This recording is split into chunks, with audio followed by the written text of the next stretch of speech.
بسم اللہ الرحمن الرحیم۔ یہ واقعہ اس صحابی کا ہے جس نے قریش کے سرداروں کے سامنے کھڑے ہو کر برملا کہا، میں تم لوگوں سے بے تعلقی اور نفرت کا اعلان کرتا ہوں۔ میں تمہارے ان جھوٹے خداؤں یعنی بتوں سے اپنی بیزاری کا اظہار کرتا ہوں۔ اس نوجوان نے اپنے مسلمان ہونے کا کھلم کھلا اعلان کر دیا۔ وہ نوجوان کوئی اور نہیں بلکہ حضرت سعید بن عامر رضی اللہ تعالیٰ عنہ تھے۔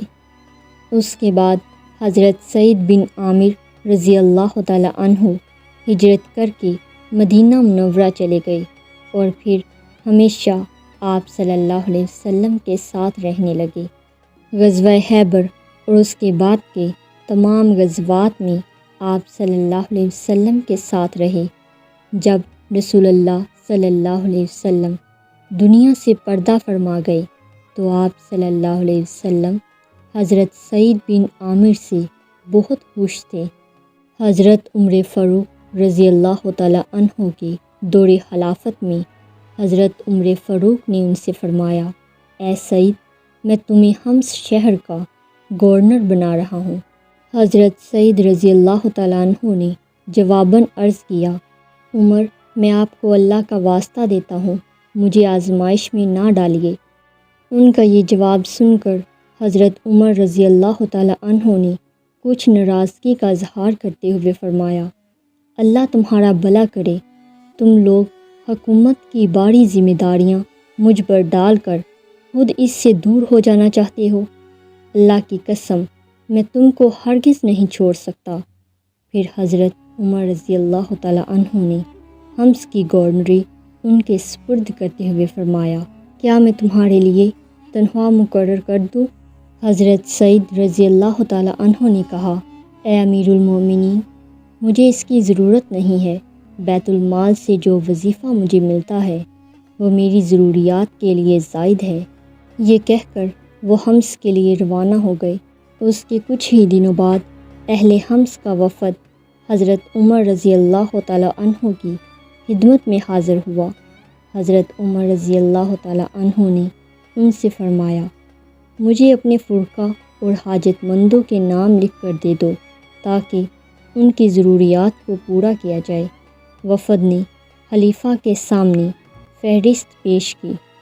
جب حضرت عمر رضی اللہ تعالیٰ عنہ نے وہ فہرست پڑھی تو اس فہرست میں ایک نام حضرت سعید بن عامر رضی اللہ تعالیٰ عنہ کا بھی تھا۔ حضرت عمر رضی اللہ تعالیٰ عنہ نے حیرت سے پوچھا، سعید بن عامر؟ کون سعید بن عامر؟ انہوں نے جواب دیا، ہمارا گورنر۔ حضرت عمر رضی اللہ تعالیٰ عنہ نے مزید حیرت سے پوچھا، تمہارا گورنر؟ کیا تمہارا گورنر فقیر ہے؟ وفد نے کہا، جی ہاں امیر المومنین، اللہ کی قسم، کتنے دن گزر جاتے ہیں کہ ان کے گھر میں آگ نہیں جلتی۔ یہ سن کر حضرت عمر رضی اللہ تعالیٰ عنہ رو پڑے اور دیر تک روتے رہے، حتیٰ کہ ان کی داڑھی آنسوں سے تر ہو گئی۔ پھر اٹھے اور 1000 دینار کی تھیلی وفد کے حوالے کرتے ہوئے فرمایا، سعید سے میرا سلام کہنا اور کہنا کہ امیر المومنین نے یہ مال آپ کے لیے بھیجا ہے تاکہ آپ اس سے اپنی ضروریات پوری کریں۔ جب وفد حضرت سعید رضی اللہ تعالیٰ عنہ کی خدمت میں حاضر ہوا اور دینار کو ان کے سامنے پیش کیا تو انہوں نے اس تھیلی کو اپنے سے دور ہٹاتے ہوئے کہا، انا للہ و انا الیہ راجعون، جیسے ان کے اوپر کوئی بڑی مصیبت نازل ہو گئی ہو۔ یہ سن کر ان کی بیوی گھبرائی ہوئی ان کے پاس آئی اور بولی، سعید، کیا بات ہے؟ کیا امیر المومنین کو کچھ ہو گیا ہے؟ سعید نے فرمایا، نہیں، بلکہ اس سے برا ہو گیا ہے۔ بیوی نے سوال کیا، کیا مسلمانوں کو جنگ میں شکست ہو گئی ہے؟ آپ رضی اللہ تعالیٰ عنہ نے فرمایا، نہیں، اس سے بھی برا ہو گیا ہے۔ بیوی نے پوچھا، اس سے برا کیا ہو سکتا ہے؟ حضرت سعید رضی اللہ تعالیٰ عنہ نے فرمایا، دنیا میرے گھر میں داخل ہو گئی ہے تاکہ آخرت کو تباہ کر دے۔